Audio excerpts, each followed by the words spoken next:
We are here today with Judy and Harley Inaba, who have both been very active at the temple for many years now. Both have taught Dharma school for almost 30 years and have been instrumental in the Girl Scout Troop 569 program, with Judy being a co-founder 29 years ago. In addition, Harley has served on the board of trustees for multiple terms and coached Betsuin basketball. Judy is also the Sakura Gakuen Japanese Language School treasurer and former PTC president. Thank you so much for your dedicated service to the temple, and welcome to Bazaar at Home 2021. Hello, Judy and Harley. Hi, Koichi. Hi, everybody out there. Hi, we know you've had a long legacy of supporting the temple, but you also have day jobs, right? Can you tell us about what you do when you're not helping at the temple? Well, currently I am semi-retired from North American Food Distributors, and we sell Japanese foods to the grocery stores and restaurants throughout the Northern California area. Our service areas go from Redding north to the Fresno, Visalia area in the south, and from the Bay Area and Monterey to Reno, Nevada. We work out of an 85,000 square foot warehouse in West Sacramento. And originally, the name of our company was Inaba Company, and because it is a family-operated business. That's quite a large-scale operation. So, Judy, you work there as well, is that correct? Yes, I do. And currently I'm the controller, which means I'm like the mom of a big family, and I have to take care of the bills and make sure everybody's safe, making sure we all do the rules and everything. So that's what I do. I got started here one day when Uncle Eddie called and said, "Hey, Judy, I know you're busy, but do you think I could come work here part-time?" And so I said, "Oh, okay." And then they got me started, and then they retired. So here I am, over 25 years later, still here. So, Harley, you mentioned Inaba Company, a family business. Could you give us a little bit of history on how this started? Well, my grandfather and grandmother came from Japan in the early 1900s. He had 11 children, and they all worked the asparagus farms in the Walnut Grove area, in the Delta area. They were able to save enough money to buy a small grocery store and a small warehouse.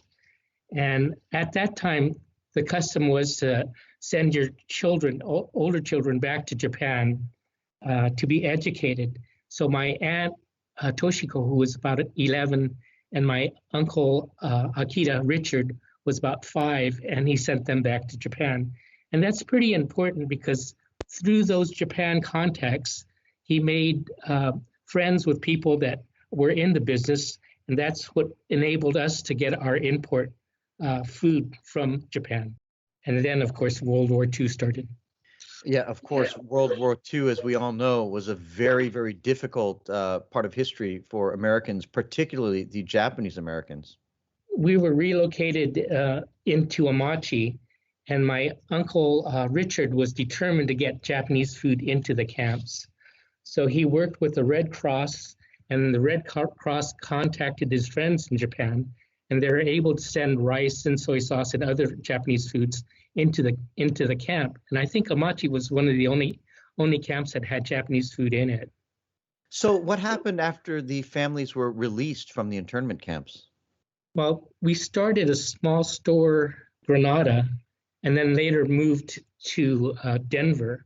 I think it's important to mention that my 2 older sisters were born in camp, and my older brother was born in Denver. So at that time, we were running a small grocery store called Inaba Brothers in Denver. But at that time, it was right after the war, so there was a lot of anti-Japanese sentiment, and someone threw a brick or a rock through our window and broke it. And my uncles decided that this is kind of dangerous, so they incorporated and changed the name of the import company to North American Food Distributing Company. So now no one knows we're a Japanese food company, but that's how we got the name North American Foods.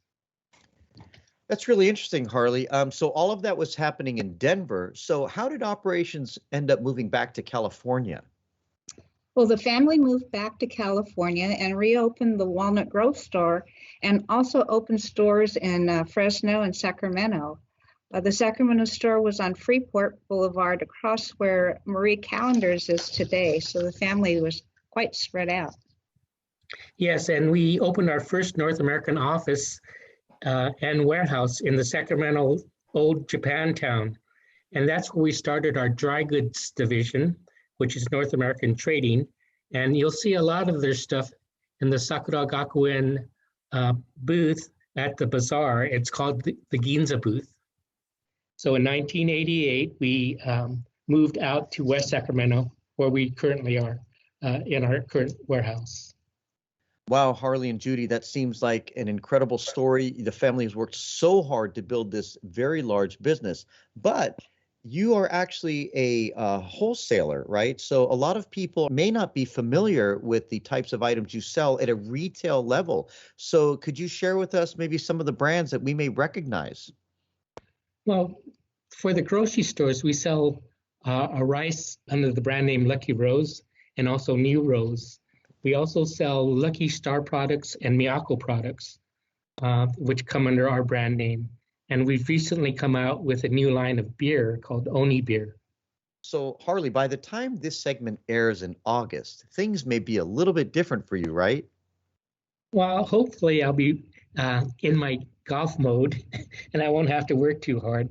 But it's been a while since I've been president of the company, and it's time to turn the company over to younger people. Well, that will truly be the end of an era. I speak from personal experience in my past business relationships with the both of you. You are not just wonderful business owners, you are wonderful community and temple members. And all of us here appreciate you so much, not only for the hard work you've done at the temple for all of these decades, but for all of the generous donations that your company has provided us throughout all of the years. So thank you so much for spending this time with us today. And we really, really appreciate you. Can I add one more thing? Yeah. So I really don't feel that we've done anything special. I think the special thing is the church. The Sangha at the church, everybody tries to contribute and do whatever they can. And it's a beautiful community. I really like the church.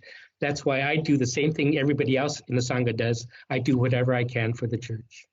That is such a wonderful feeling, and I think that's the feeling that all of us share that are here today.